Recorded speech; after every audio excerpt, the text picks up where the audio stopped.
this is an iHeart podcast. Guaranteed human.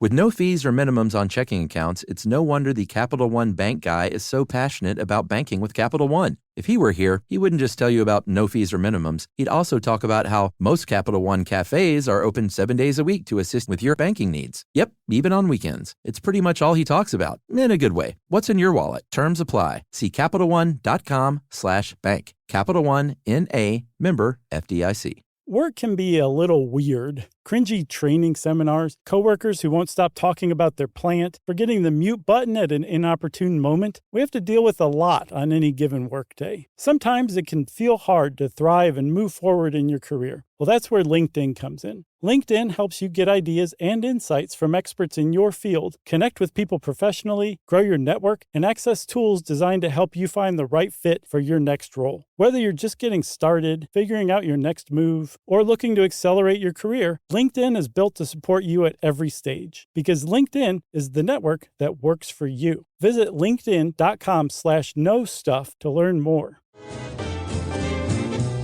Welcome to Stuff You Should Know from HowStuffWorks.com.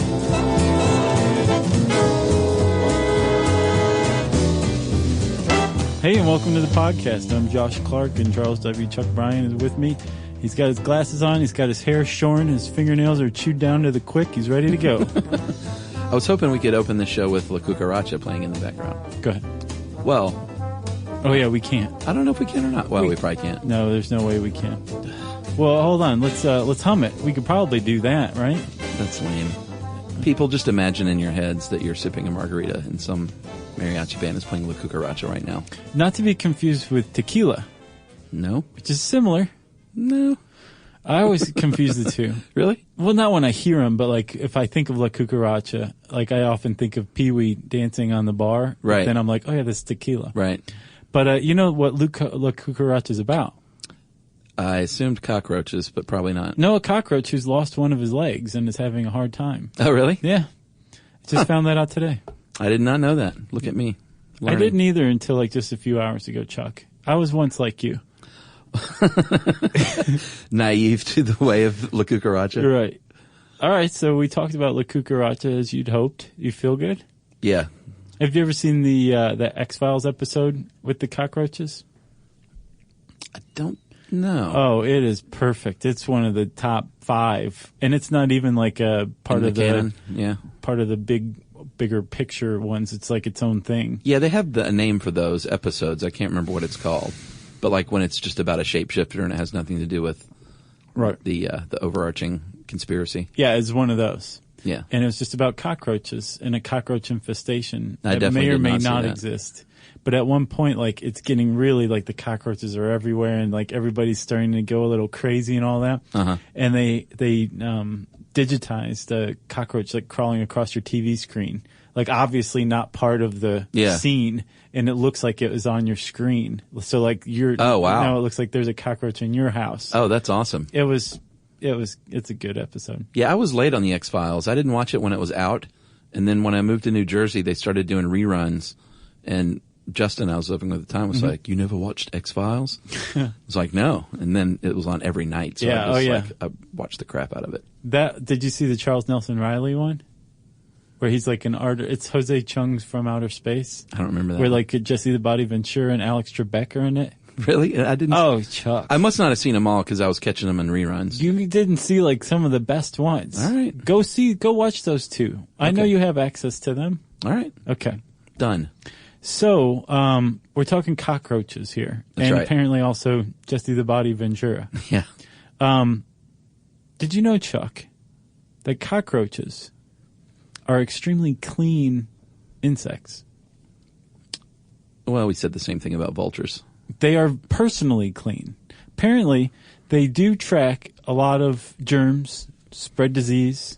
They apparently leave a trail of fecal material everywhere they go because it's like a bit of breadcrumbs for them to follow back. Yeah, they spread bacteria, of course. Yeah, in that fecal material, there are proteins that set off up to 60% of allergy sufferers' allergies. Yeah, they'll eat garbage and waste. Yeah. They'll crawl on poop that your dog laid down in the yard and eat it if your dog doesn't eat it first. And yet, a cockroach itself is very clean because they're extremely intense groomers. Oh, really? First of all, they keep their antenna clean because they have a fatty secretion or some sort of secretion that if they don't clean it off will block their antenna from sensing things. Yeah. So they constantly clean their antenna. But apparently they also clean their feet and everything. And I read about a study. It was just almost anecdotal. It was so outside of the scientific method. Yeah. But they took a swab from a guy's hands who hadn't washed his hands for 2 hours. And they took a swab off of the foot, or tarsus, I should say, of a cockroach who had been walking through garbage, and then 2 hours later they took a swab. And they put it in culture, and the guy grew way more bacteria than the cockroach's culture did. Don't care. Which means that man is dirtier than a cockroach. I don't care. They proved it. I would still smash the cockroach with my flip-flop. See, I don't believe there's a sect out there, and I don't know if it's Hinduism or Jainism. It's one of those two, where the monks of this sect carry little brooms, hand brooms, to kind of brush everything off wherever they sit, so they don't accidentally kill even the tiniest thing. That's great. And I kind of agree with that. I think everything has a right to life. Now, you have been on record on this very show talking about killing cockroaches because of the way they skitter. No, not cockroaches. I am down with killing mosquitoes and ticks. No, you talked about the cockroaches. I don't kill cockroaches. You talked very much about how fast they are and how they skitter and how that freaks you out. I don't kill them. No, I don't kill roaches. I'm telling you, I defy you to find the timestamp. All right, somebody please help me. Okay. I will kill the crap out of a mosquito, a cockroach, and I will generally shoo a fly. No, I'll kill flies. I generally won't kill a fly because they're not a big problem. But you don't have flies around you all the time? No. Like me? No. Huh. But mosquitoes and cockroaches I will kill, and that's about it. Yeah. Everything else, right to life. Cockroaches, you must die. So cockroaches are, I guess they understand that Chuck wants them to die. Many people do. They're very disliked. Right. Yeah. Which has possibly accounted for them evolving to be really difficult to kill. For one, they're nocturnal. Yeah. So they're hiding away from us when we're up because we're diurnal. Sure. Which is the opposite of nocturnal. Yeah. They have sensors, little sensors in their... yeah, we'll get to that. Oh, okay. That's a spoiler. They run really fast. They do. They reproduce extremely quickly. Yeah. And there's more than 4,000 species of cockroach. So you would think the whole world would be infested with cockroaches, but not true. It's actually mainly just one species, the German cockroach, that is accountable for most infestations in homes around the world. That's right. That is one of the four main species that you might see. The German, the American, a.k.a. palmetto bug, they can get big. Oh, yeah, man. Creepy. There's one, man, that in South America, it's as big as your hand. 6 inches long, 1 foot wing diameter. Wingspan. The brown banded cockroach and the oriental cockroach are the four that you're likely to come across in your life. And the German cockroach and American are the ones you're going to see here in the United States. Yeah. And they have been brought here by you because they're not obviously going to fly from continent to continent. They hitch rides on airplanes and boats and get in shipping containers and in your mouth, moving boxes and grocery bags. And they are ubiquitous, and they, like all insects or most insects, they do a service. Most of them are going to be out in the woods, chewing stuff and pooping it out and being a part of the ecosystem. Yeah. But it's the ones in the home that really freak people out. Right. And Chuck, I think one of the more fascinating things, and by the way, roaches turn out to be pretty fascinating, even more than I expected. I just thought there were a few things that were fascinating. Were you creeped out reading this, or do you? No, not so like that. It's not like that. You just hate them. Yeah, I mean, it's like you previously talked about that you deny. It's the way they move and how fast they are is what creeps me out. And there's no greater fear than laying in bed and seeing one on the ceiling above you, just waiting for it to fall into your mouth. Yeah, but apparently they are pretty good at not falling off of the ceiling. No, that's true. And they've had a long time to practice this kind of stuff. They've been around for about 320 million years. What? Longer than dinosaurs? Way longer than dinosaurs. They survived that extinction event? They did. And well, let's talk about it, Chuck. Just how much of an extinction event can a cockroach survive? Can they survive a nuclear fallout, a nuclear war that would kill all humans? Could a cockroach survive as they are rumored to? Maybe. Sadly, it's like, we don't know because that hasn't happened. Yeah. Oh, not sadly. Thankfully, that hasn't happened. Sadly. But the answer is, some people say maybe, some people say maybe not. What we definitely know is they probably could not survive the nuclear winter. Yeah. Because they like warm, moist places. Right. And so nuclear winter would not be good for cockroaches. Apparently, they're less susceptible to radiation poisoning than humans are, but more than most insects. So as far as insects goes, they might not be the best candidate. Right. Yeah. So maybe, but probably not. Okay. I'm kind of on that side that they probably wouldn't survive a nuclear war. So we're talking about radiation, though, not like the blast. Obviously, that would kill everything. Sure. You know? All right. So they survived the dinosaurs extinction event. Mm-hmm. They have been around for 320 million years. They are very hardy little insects. Let's talk a little bit about their bodies.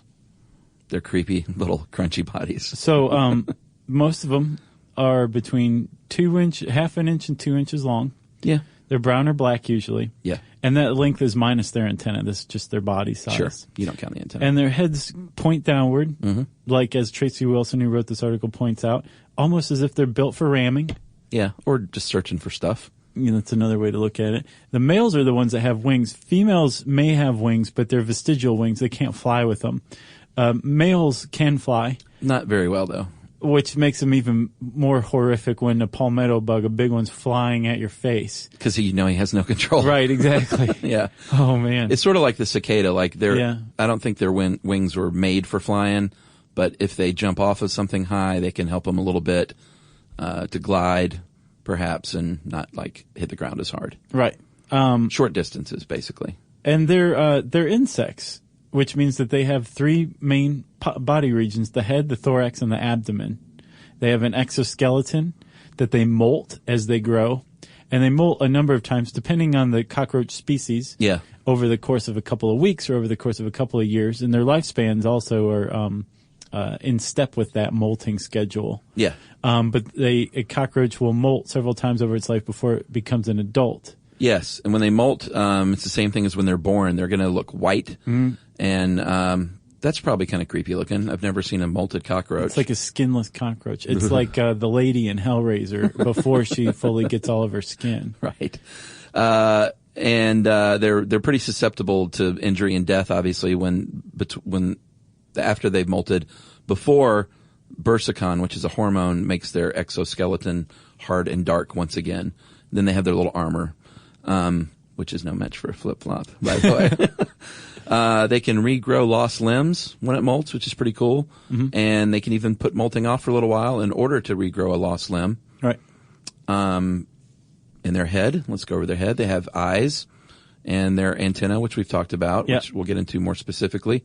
And Tracy loves saying mouth parts. Yeah. She writes a lot of these articles. Yeah, she will never just say mouths.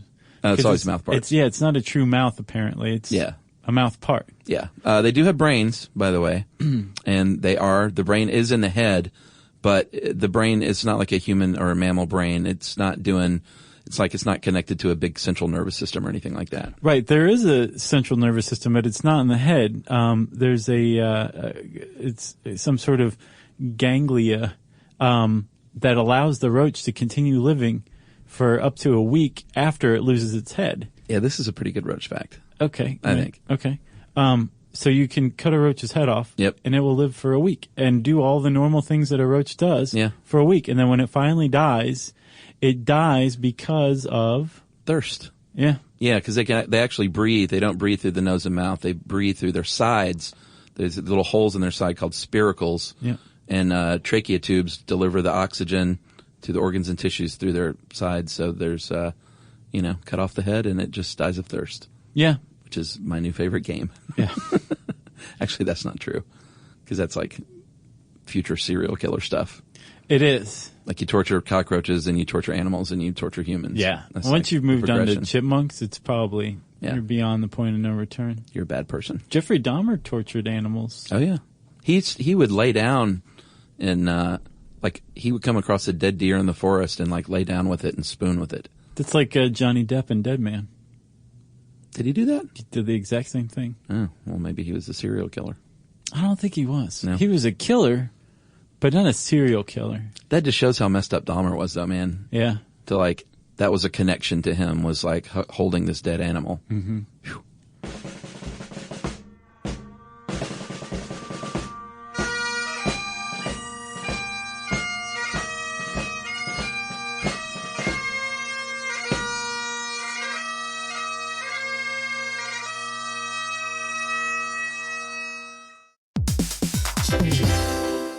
Hey everybody, I want to talk to you a little bit about Tide Evo because it represents over 10 years of innovation and product development. Tide Evo is a first-of-its-kind technology where tens of thousands of minuscule fibers are spun together to form a 6 times powerful layer packed with scrubbers, brighteners, pre-treaters, and fresheners. And that's going to deliver a breakthrough clean that's so powerful it feels like magic. Yeah, it is kind of like magic. Tide Evo is revolutionary. A 100% concentrated, waterless laundry tile that's made of compressed microfiber soap layers rather than liquid or powder. And it's not like pods or sheets because it uses 6 layers of detergent fibers to deliver superior cold water cleaning without plastic packaging of any kind. And it provides a mess-free, lightweight solution that dissolves lickety-split. So whenever you run into a laundry challenge, turn to Tide Evo. It's revolutionary. It's magic. Try new Tide Evo. Real laundry magic.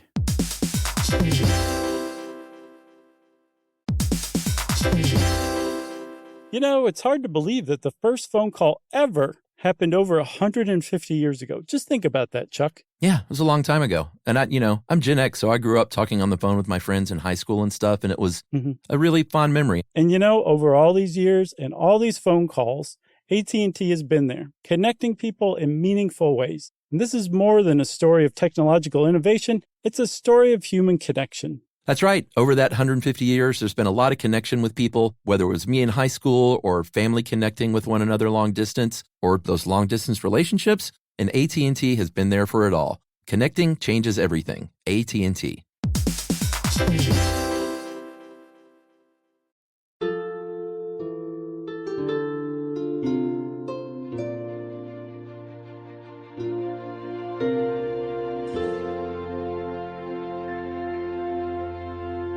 All right, back to cockroaches.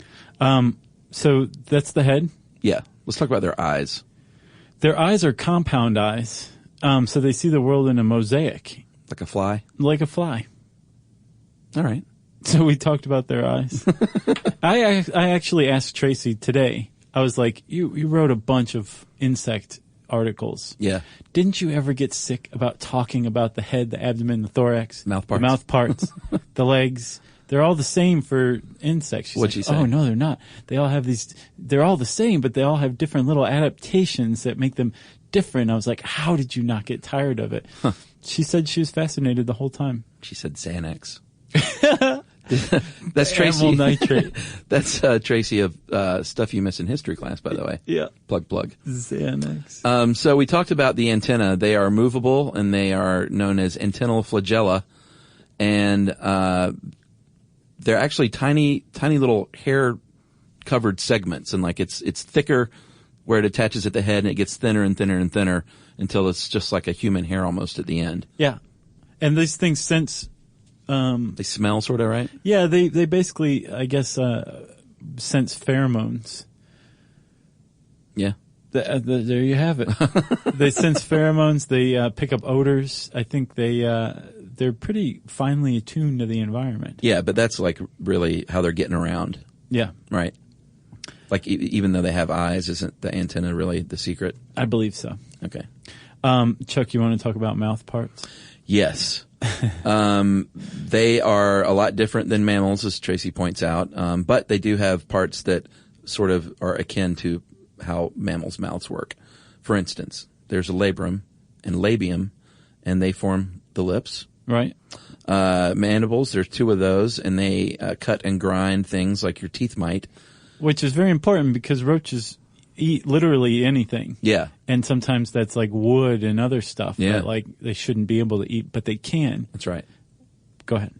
Thanks to the mandibles and some other things that we'll get to. Right. And then that's they have why I stopped. and then there's a couple of maxilla, and they basically manipulate the food. They it's turn sort it of like around. a chewing, Like a squirrel. Yeah. Squirrel's arms or hands. Yeah, or a dung beetle.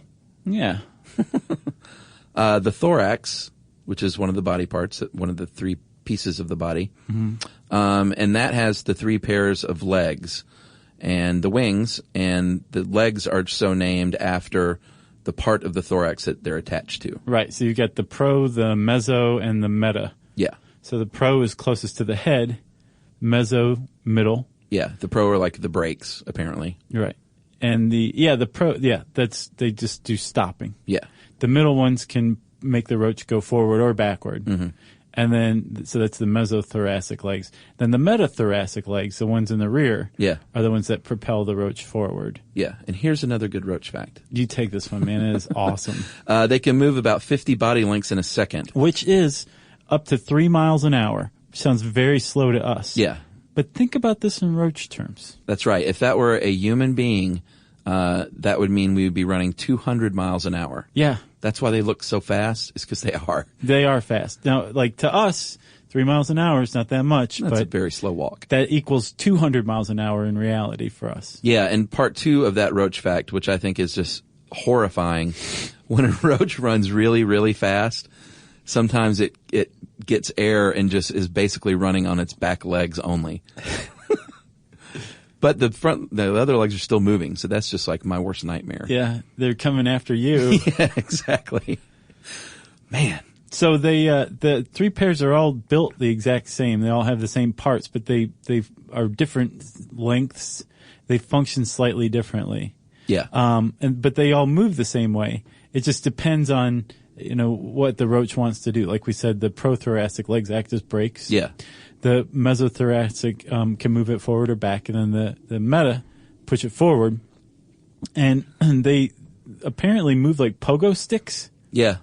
Up and down and back and forth. And then back and forth, too. Yeah. And they work in conjunction to allow the roach to kind of walk over just about anything. So when the pro and meta thoracic legs on one side are moving, the mesothoracic leg, the middle one, on the other side is moving. Yeah. So that's how they move, which apparently... It's like a little ATV. It's like a 4x4. Yeah. Yeah.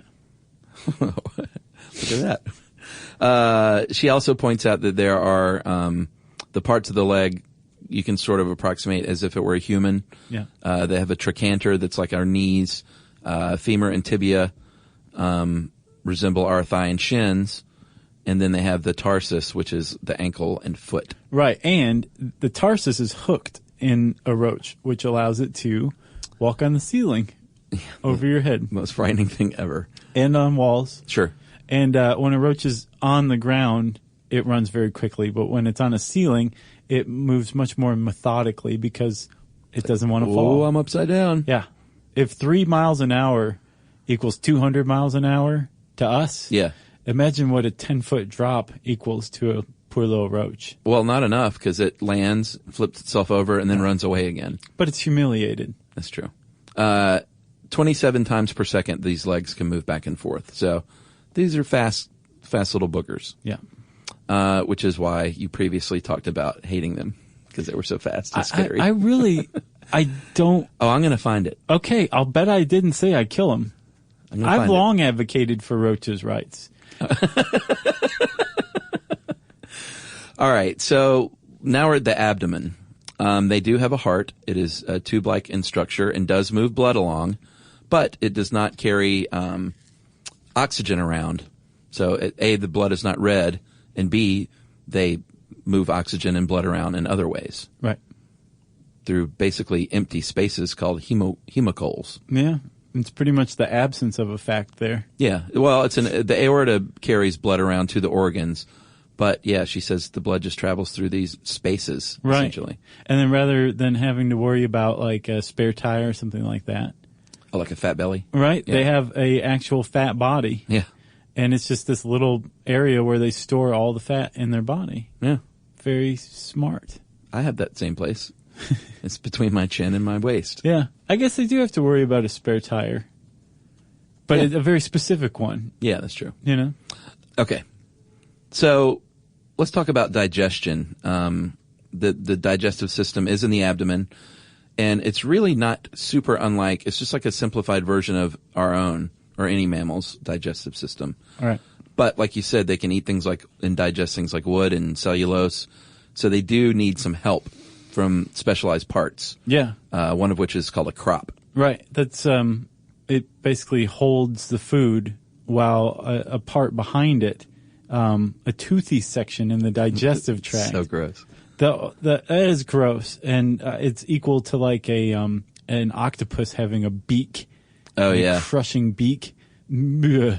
They're squishy. They're not supposed to have a hard beak in the middle. It's crazy. Yeah, it's called a proventriculus on the roach, and that just pulverizes the stuff like Right. wood or whatever. It's tough to digest. And then it pushes it back, this pulverized part, to the gastric cassia, which houses enzymes, microbes, things that break it down even further. Yeah. And all this is just the preliminary stuff. This is like what we do in our mouth.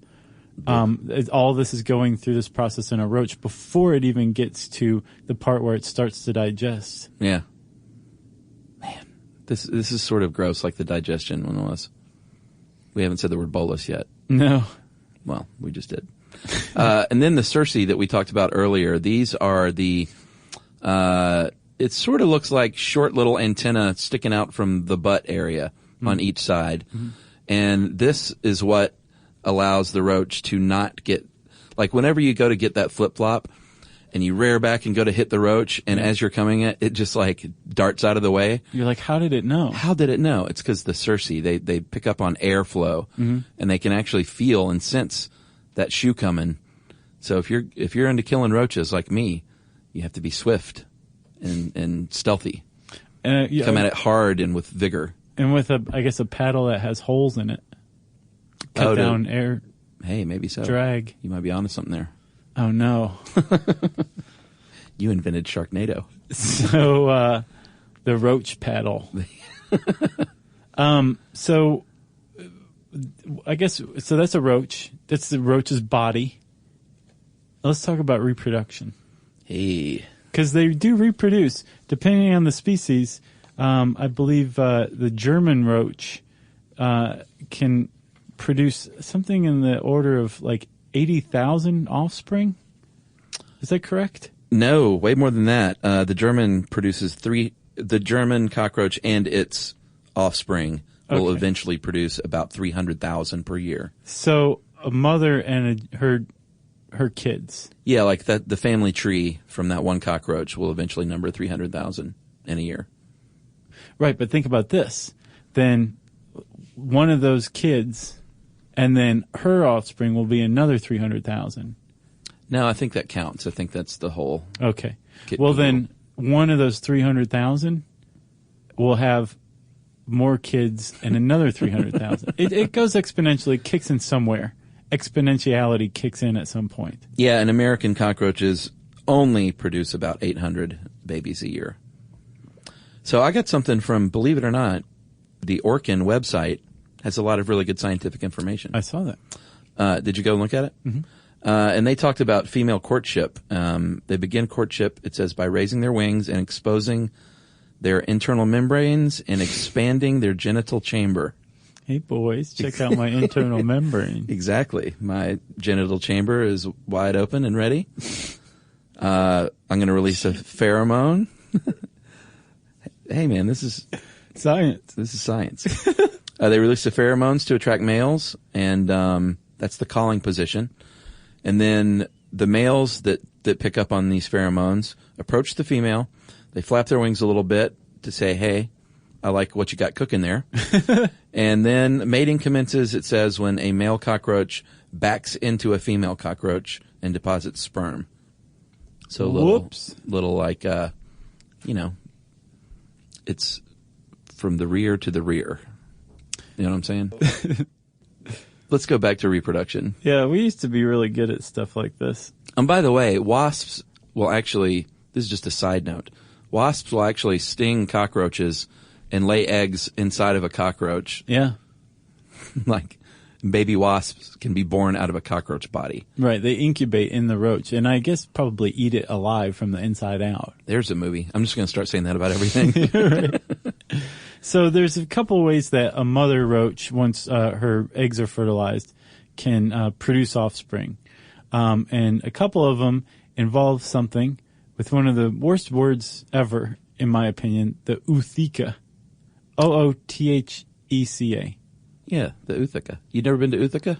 It's nice. I prefer ootheca. Upstate Utica? So that's basically just like an egg sac. Yeah. That the eggs develop in.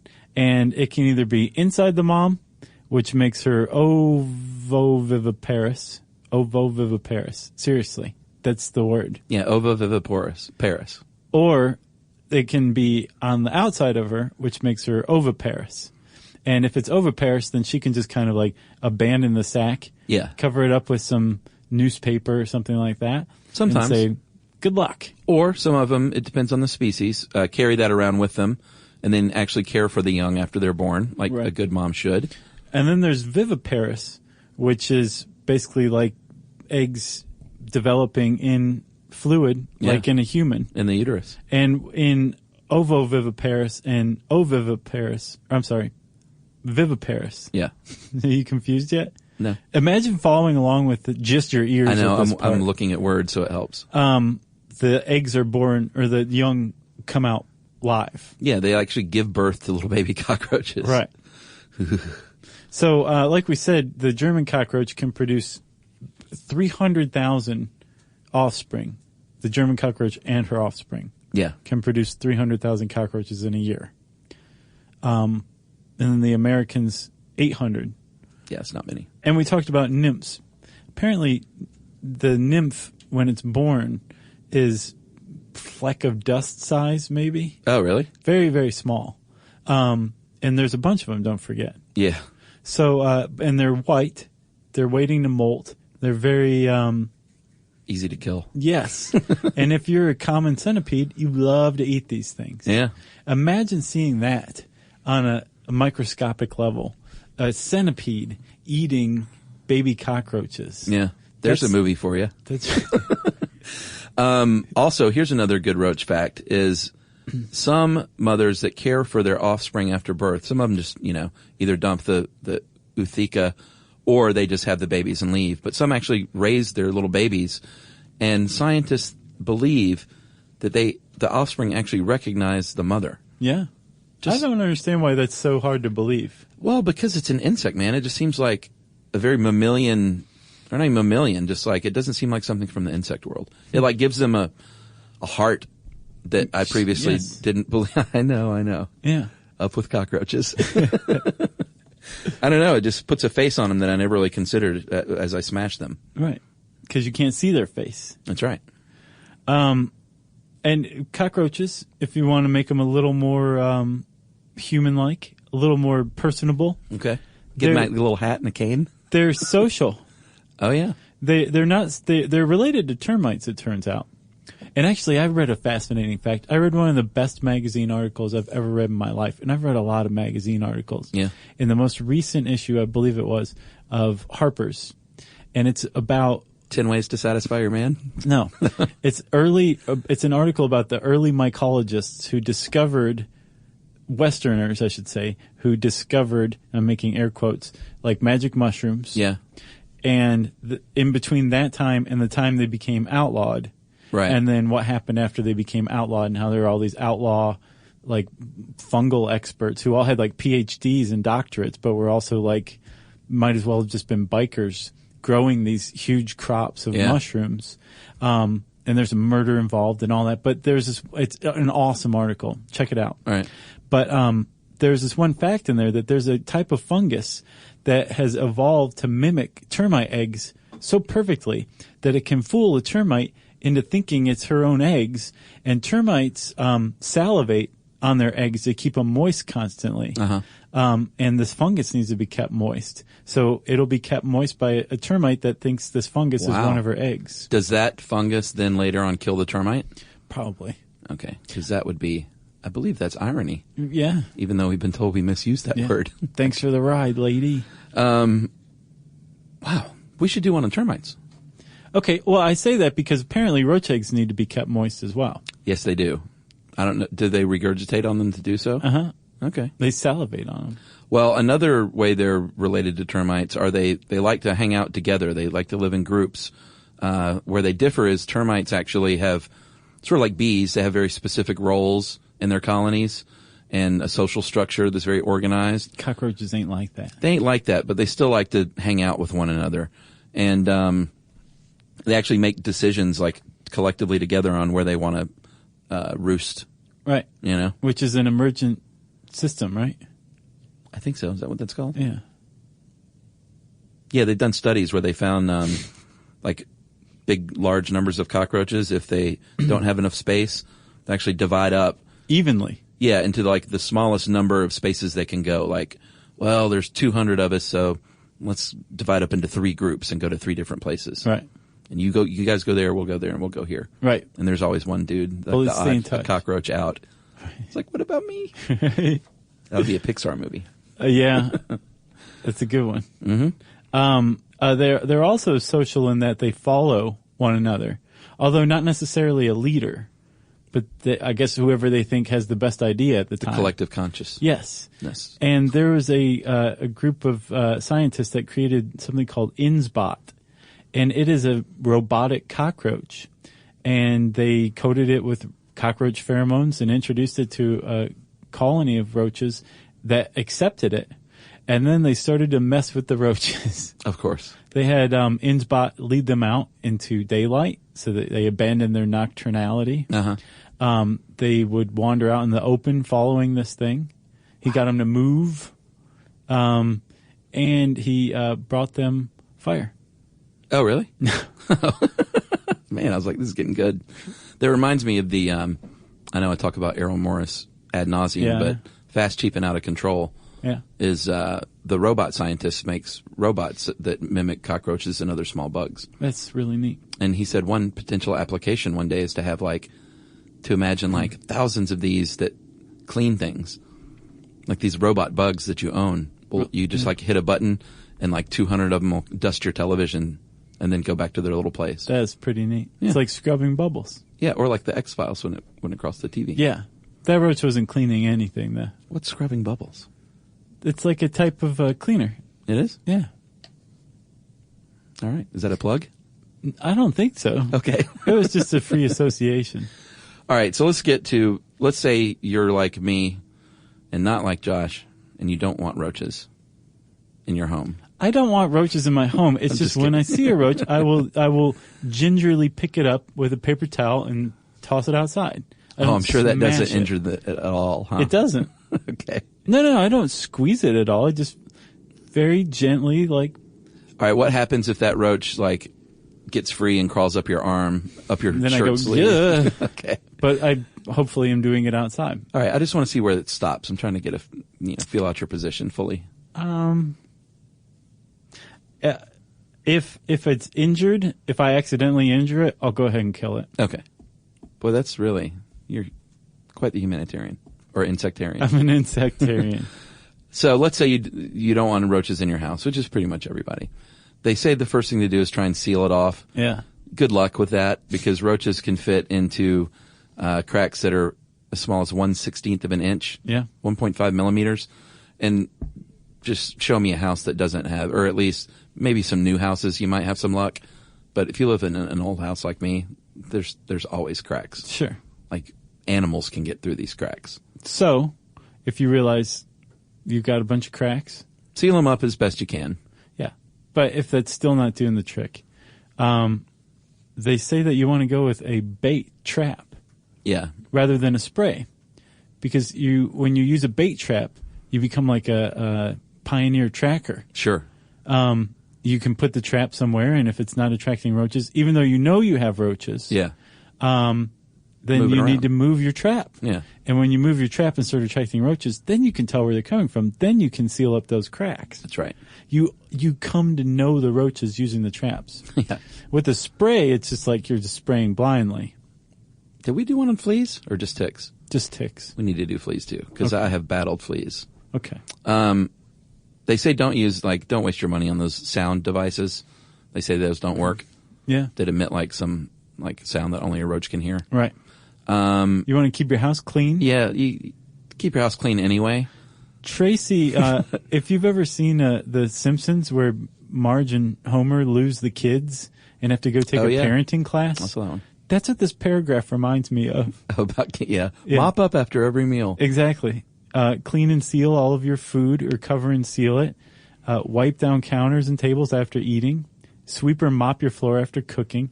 Eat only in your dining area. I guess if you eat over your sink, run the water afterward to clean out any crumbs that may have dropped out of your mouth. Yeah. And as a last resort, you could use poisons, but I would never recommend that. Yeah. Putting poisons in your household. Yeah. You can always call your friendly neighborhood exterminator, and they'll take care of it for you. Sure.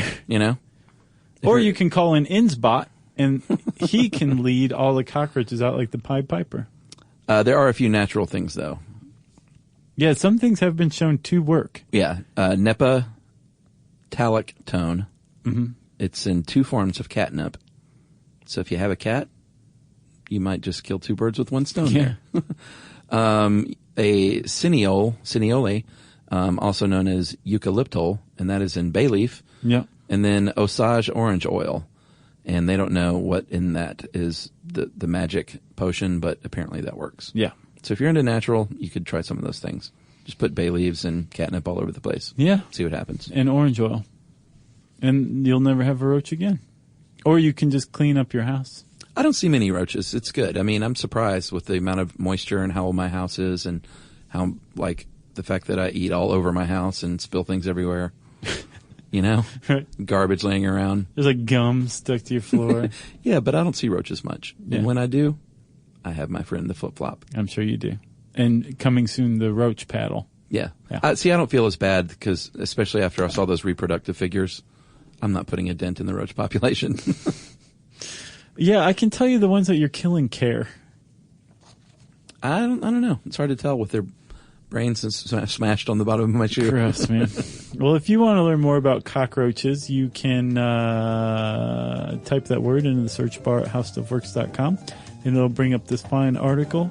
And I said search bar, which means it's time for message break. Stuff you should know. Hey, everybody. I want to talk to you a little bit about Tide Evo because it represents over 10 years of innovation and product development. Tide Evo is a first-of-its-kind technology where tens of thousands of minuscule fibers are spun together to form a 6 times powerful layer packed with scrubbers, brighteners, pre-treaters, and fresheners. And that's going to deliver a breakthrough clean that's so powerful it feels like magic. Yeah, it is kind of like magic. Tide Evo is revolutionary. A 100% concentrated, waterless laundry tile that's made of compressed microfiber soap layers rather than liquid or powder. And it's not like pods or sheets because it uses 6 layers of detergent fibers to deliver superior cold water cleaning without plastic packaging of any kind. And it provides a mess-free, lightweight solution that dissolves lickety-split. So whenever you run into a laundry challenge, turn to Tide Evo. It's revolutionary. It's magic. Try new Tide Evo. Real laundry magic.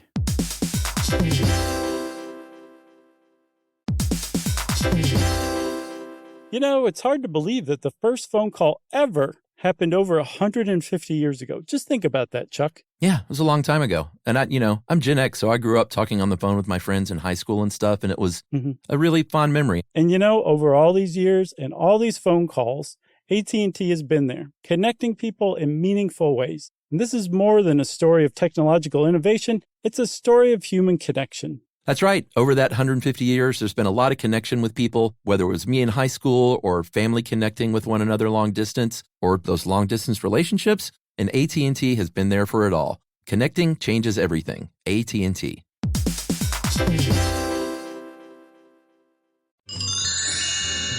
This is from an Englishman who went up a hill and came down a mountain. It's not true. Self-experimenter, though. When I was a kid, guys, about 18 actually, I noticed that when you get water up your nose, the effect is all-consuming. You can't seem to think about anything, feel anything, or do anything except think about that water that you just sniffed up your hooter. He's English. I had a similar thought about what happens to you both psychologically and physically when you get soap in your eye, because that stinging sensation and the resulting fevered knuckling of the optic cavity is for a short time the only thing in the universe. So, while laying in the bathtub, with the refracted sunlight sparkling through the red tint of my closed eyes, contemplating this phenomena, I decided to run my own experiment. I want to know which of these all-powerful sensations would eclipse the other. So, I got a nice big chunk of soap on one finger and simultaneously rubbed it vigorously into my eye and ducked under the water, sniffing in deeply. Jeez. The result was, as you can imagine, quite horrific. I must have looked like I was being fatally electrocuted. I thrashed and rubbed and coughed and cried. My final conclusion, are you dying to know what happened? Yeah. Was that unbelievably both experiences behaved in some sort of quantum mechanical way where I was all consumed by two separate all-consuming events at the same time. So basically, it sucked really bad. If you share this information with the world, however, no one else will ever have to suffer this hitherto undocumented facet of reality. All right, because the guy did that. Kind regards, James Holmes, not the maniac version, he Wow. says. Did he say that underneath? I'll bet he does have that in his signature. That was parenthetical, yeah. From Manchester, England. So, James, I don't know why you do such a thing, sir, but I raise a pint to you. Okay. And thanks. Yeah. Isn't there like a whole movement like N+1 or N=1? The N=1 movement. What's that? It's like self-experimentation. N is the study population. Uh-huh. And so if N=1, there's just one person. That's just you. Yourself. Yeah. I don't know about sniffing water and putting soap in your eyes, but he was a kid. He was only 18. Right. James, right? Yeah, James, not the maniac version. Thanks, James. If you, anyone else out there, have a cool self-experiment that you've done, we want to hear about that all the time. Cockroach story too, sure. Let us know. Agreed. You can tweet to us at SYSK Podcast. You can join us on Facebook.com/Stuff You Should Know. And you can join us at our home on the web, our website, StuffYouShouldKnow.com.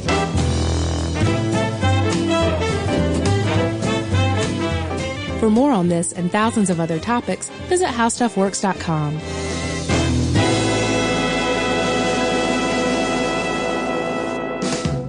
Stuff at Sea is a 5-night, adults-only sailing trip that brings the Stuff podcast universe to life on board. This voyage is a culture-soaked escape where pink sand paradise meets curious minds. Sailing round trip from New York City to Bermuda on October 2nd to 7th, 2026, this voyage drops you straight into the iHeart Podcast Stuff universe. On top of the adults-only experience you already love, you'll get live podcast episode recordings, behind-the-scenes sessions, themed activations, and more unmissable onboard moments. Learn more at virginvoyages.com/stuff.